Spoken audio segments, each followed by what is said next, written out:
নমস্কাৰ, অন্য এটা নতুন ভিডিঅ'লৈ আপোনাক সকলোকে পুনৰবাৰ স্বাগতম জনাইছোঁ।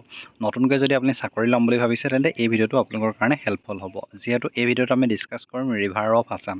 অসমৰ সকলো গুৰুত্বপূৰ্ণ নদীৰ ওপৰত অধ্যয়ন কৰিম, যিখিনি আপোনালোকক ADRE 3.0, Assam police, SI, AB, UOB, grade 3, grade 4, APSC, forest গাৰ্ডৰ লগতে টেট হওক বা যিকোনো ধৰণৰ এক্সামত হেল্পফুল হ'ব।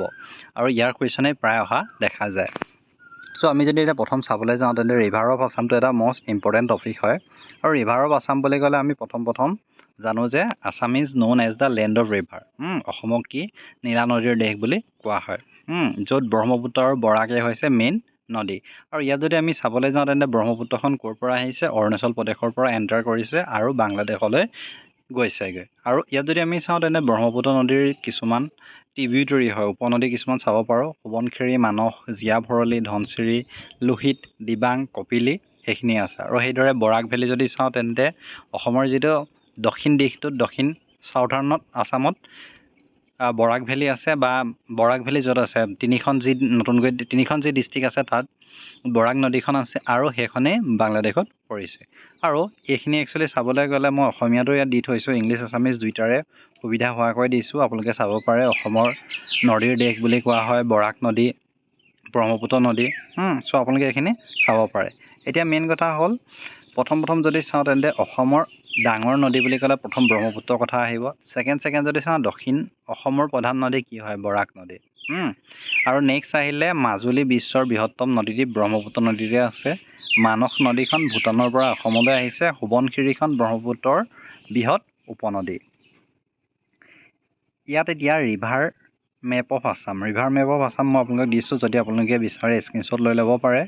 য'ত ব্ৰহ্মপুত্ৰ, বহীদিহিং, ডিব্ৰু, সোৱণশিৰি, জীয়া ভৰলী, দিখৌ, ভোগদৈ, ধনশিৰি, কপিলী, কলং, পুঠিমাৰী, মানস সকলোবিলাক আপোনালোকে চাব পাৰিব। ইয়াত যিখিনি ফ্লাড এফেক্টেড ডিষ্ট্ৰিক্ট হওক, মেজৰ ৰিভাৰ, ট্ৰিবিউটৰিজ সকলোবিলাক চাব পাৰিব।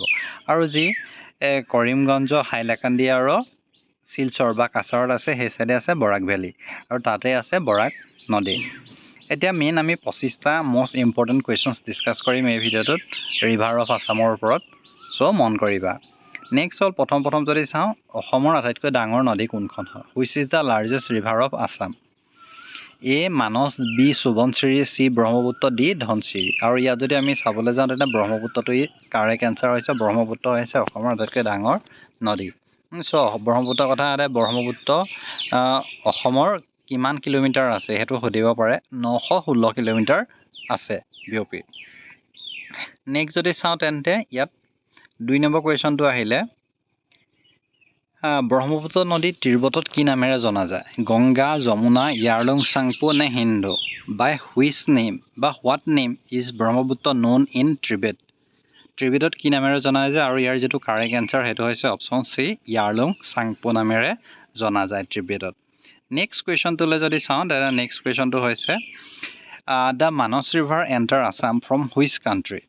মানস নদী কোন ৰাষ্ট্ৰৰ পৰা অসমলৈ আহে, কোন দেশৰ পৰা আহিছে? নেপাল, ভূটান, বাংলাদেশ নে ম্যানমাৰ? আৰু ইয়াৰ যদি চাবলৈ যাওঁ তেন্তে ইয়াৰ যিটো কাৰেক্ট এনচাৰ সেইটো হৈছে অপশ্যন বি, ভূটানৰ পৰা মানস নদী অসমত প্ৰৱেশ কৰিছে। নেক্সট 4 নম্বৰ যিটো কুৱেশ্যন আহিলে সেইটো হ'ল which river flows through Manas national park? অসমৰ কোনখন নদী বিশ্ব ঐতিহ্য ক্ষেত্ৰ মানস ৰাষ্ট্ৰীয় উদ্যানৰ মাজেৰে গৈছে? জীয়া ভৰলী, মানস, কপিলী নে পাগলাদিয়া? মানস ৰাষ্ট্ৰীয় উদ্যানৰ মাজেদি কোনখন নদী গৈছে সেইটো কথা প্ৰায় কুৱেশ্যনত অহা দেখা যায়। আৰু ইয়াৰ যিটো কাৰেক্ট এনচাৰ যদি চাবলৈ যাওঁ তেন্তে ইয়াৰ কাৰেক্ট এনচাৰ হ'ব মানস নদীখন গৈছে, অপশ্যন যি 4টা আছে। নেক্সট 5 নম্বৰ কুৱেশ্যনটোলৈ আহিলোঁ। সোৱণশিৰি নদীৰ ব্ৰহ্মপুত্ৰ কি হয়? সোৱণশিৰি নদীখন ব্ৰহ্মপুত্ৰৰ কি হয়? উপনদী হয়নে, মূল নদী হয়নে, সাগৰ হয়নে, খাল হয়?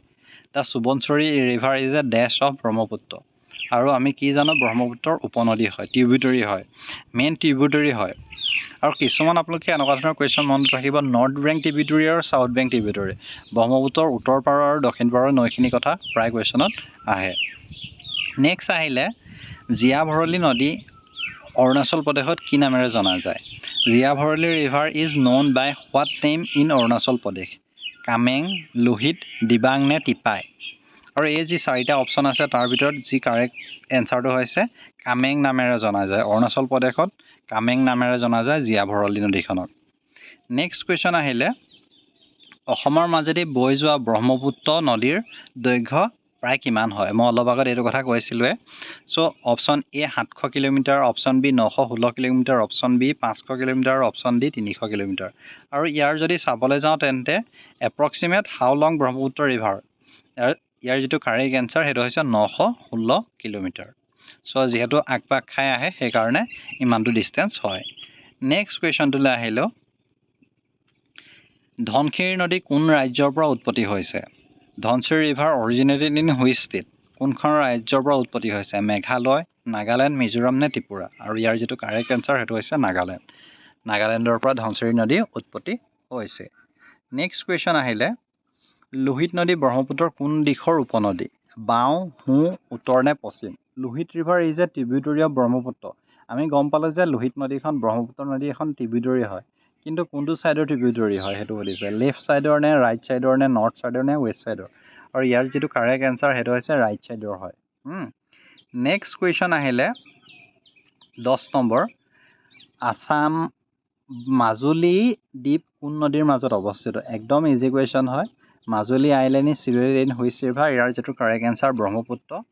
এনেকুৱা উজু কুৱেশ্যনৰ মাজতে এটা দুটা আহিব পাৰে, এনেকুৱা নহয় কুৱেশ্যন পেপাৰখন সদায় ইজি টু মডাৰেট থাকে। নেক্সট কুৱেশ্যন আহিলে Barak river flows through which part of Assam? Barak নদী অসমৰ কোন অংশয়েদি বৈ গৈছে? উজনি অসম, মধ্য অসম, দক্ষিণ অসম নে নামনি অসম?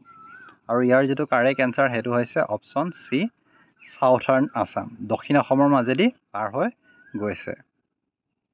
নেক্সট আহিলে বৰাক নদীক বাংলাদেশত কি নামেৰে পৰিচিত? Barak river is known by what name in Bangladesh? ইয়াৰ যিটো কাৰেক্ট এনচাৰ অপশ্যন যিকেইটা চাৰিটা দিয়া আছে তাৰ ভিতৰত মেঘনা নামেৰে জনা যায় বৰাক নদীক। নেক্সট কুৱেশ্যনটোলৈ আহিলোঁ আমি, Kopili river originated from which hills? Kopili নদীখন কোন পাহাৰৰ পৰা উৎপত্তি হৈছে? গাৰো পাহাৰ, খাচী পাহাৰ, মিকি পাহাৰ নে পাটকাই পাহাৰ? আৰু ইয়াৰ যিটো কাৰেক্ট এনচাৰ সেইটো হৈছে খাচী হিলছ, খাচী পাহাৰৰ পৰা কপিলী নদীখন উৎপত্তি হৈছে। নেক্সট কুৱেশ্যনটোলৈ আহিলে which river is mainly responsible for flood in Assam? অসমত যি বন্যা অৰ্থাৎ যি বানপানীৰ মূল কাৰণ কি হয়? কোনখন নদী হয় সেইটো সুধিছে। ধনশিৰি, মানস, ব্ৰহ্মপুত্ৰ নে কপিলী? আৰু ইয়াৰ কাৰণে কোনখন হয়? ব্ৰহ্মপুত্ৰ। যিহেতু ব্ৰহ্মপুত্ৰখনেই ডাঙৰ নদী, ব্ৰহ্মপুত্ৰ নদীৰে পানী উঠিয়ে অসমত বানপানী হয়। নেক্সট কুৱেশ্যন আহিলে Pagladiya river is a tributary of which river? Pagladiya নদীখন কোন নদীৰ উপনদী হয়? ব্ৰহ্মপুত্ৰ, বৰাক, মানস নে কপিলী? আৰু ইয়াৰ যিটো কাৰেক্ট এনচাৰ ব্ৰহ্মপুত্ৰ নদীৰ এখন ট্ৰিবিউটৰী হয় পাগলাদিয়াখন। নেক্সট কুৱেশ্যনটোলৈ আহিলে what is unique about Brahmaputra? Brahmaputra বিশ্বৰ ভিতৰত কি বিশেষত্ব আছে? অপশ্যনকেইটা মন কৰিবা। আটাইতকৈ দীঘল নদী, পুৰুষবাচক নামেৰে জনাজাত, আটাইতকৈ সৰু নদী, আটাইতকৈ গভীৰ নদী। চ' ইয়াৰ যিটো কাৰেক্ট এনচাৰ সেইটো হৈছে কি হয়? অপশ্যন বিটো ইয়াৰ কাৰেক্ট এনচাৰ হয়। পুৰুষবাচক নামেৰে এখন ব্ৰহ্মপুত্ৰ নদীখন জনাজাত হয়।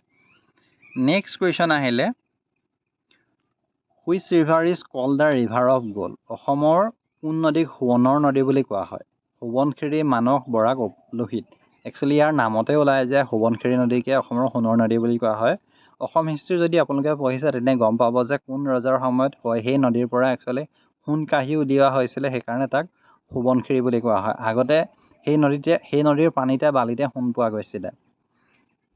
নেক্সট কুৱেশ্যন যদি চাবলৈ যাওঁ তেন্তে বেকী নদী কোন নদীৰ শাখা? মানস, বৰাক, ধনশিৰি নে Kopili? Beki river is a branch of which river? আৰু ইয়াৰ যি চাৰিটা অপশ্যনৰ ভিতৰত মানস নদীৰ এটা ব্ৰাঞ্চ হয় বেকী নদী। নেক্সট কুৱেশ্যনটো আহিলে Dibang river is A part of which major river system?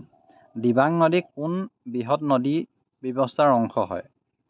যি চাৰিটা অপশ্যন আছে তাৰ ভিতৰত অপশ্যন চিটো কাৰেক্ট এনচাৰ ব্ৰহ্মপুত্ৰ নদীৰে এটা অংশ হয়।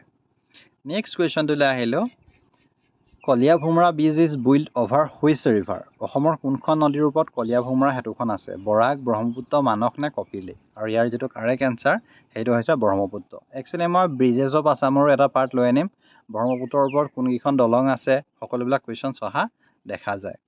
নেক্সট কুৱেশ্যন আহিলে নাৰায়ণপুৰৰ ওচৰত ব্ৰহ্মপুত্ৰত মিলিত হোৱা নদীখন কি হয়? সোৱণশিৰি, বেকী, কপিলী নে Dhansiri? Which river join Brahmaputra near Narayanpur? নাৰায়ণপুৰৰ ওচৰত কোনখন নদী ব্ৰহ্মপুত্ৰৰ লগত সংলগ্ন হৈছে? আৰু ইয়াৰ যিটো কাৰেক্ট এনচাৰ সেইটো হৈছে সোৱণশিৰি। নেক্সট কুৱেশ্যন আহিলে, Barak river flows through which district of Assam? Barak নদী অসমৰ কোন জিলাৰ মাজেৰে গৈছে? শিৱসাগৰ, কাছাৰ, যোৰহাট নে ধেমাজি? আৰু ইয়াত যদি চাওঁ তেন্তে অপশ্যন বিটো কাৰেক্ট এনচাৰ, কাছাৰ জিলাৰ মাজেৰে পাৰ হৈছে। নেক্সট কুৱেশ্যন আহিলে, ব্ৰহ্মপুত্ৰ নদী বাংলাদেশত কি নামেৰে জনা যায়? পদ্মা, মেঘনা, যমুনা নে তিষ্টা? ইয়াৰ যিটো কাৰেক্ট এনচাৰ যদি চাবলৈ যাওঁ তেন্তে অপশ্যন চি, যমুনা নামেৰে জনা যায়। নেক্সট কুৱেশ্যন আহিলে, which river flows along Kaziranga national park? অসমৰ কোন নদী কাজিৰঙা ৰাষ্ট্ৰীয় উদ্যানৰ কাষেৰে গৈছে? মানস, ব্ৰহ্মপুত্ৰ, বৰাক নে পাগলাদিয়া? আৰু ইয়াৰ যিটো correct answer Brahmaputra correct answer. Next question আহিলে, which is the most important river system of Assam? অসমৰ আটাইতকৈ গুৰুত্বপূৰ্ণ নদী ব্যৱস্থা কোনটো হয়? বৰাক নদীৰ ব্যৱস্থা, মানস নদীৰ ব্যৱস্থা, ব্ৰহ্মপুত্ৰ নদীৰ ব্যৱস্থা নে কপিলী নদীৰ ব্যৱস্থা? একচুৱেলি ৰিভাৰ ছিষ্টেমৰো কথা আছে, বৰাক ব্ৰহ্মপুত্ৰ ৰিভাৰ ছিষ্টেম আছে। চ' একচুৱেলি যিমানে আপোনালোকে ওপৰলৈ পঢ়ি গৈ থাকিব সিমানে তাৰ ওপৰত গৈ গম পাই থাকিব, ৰিভাৰ ছিষ্টেম হওক সকলোবিলাক কুৱেশ্যন আছে। চ' ইয়াত যদি চাবলৈ যাওঁ তেন্তে ইয়াৰ যিটো correct answer option C, Brahmaputra river ছিষ্টেমে অসমৰ আটাইতকৈ গুৰুত্বপূৰ্ণ নদী ব্যৱস্থা। চ' এই পাৰ্টটোত এইকেইটা কুৱেশ্যনেই আছিলে। চ' আশা কৰোঁ পাৰ্টটো আপোনালোকে ভাল পালে লাইক কৰিব, শ্বেয়াৰ কৰিব, আৰু কি কুৱেশ্যন আপোনালোকে বিচাৰে তাৰ কাৰণে এটা কমেণ্ট কৰিব নাপাহৰিব। ধন্যবাদ।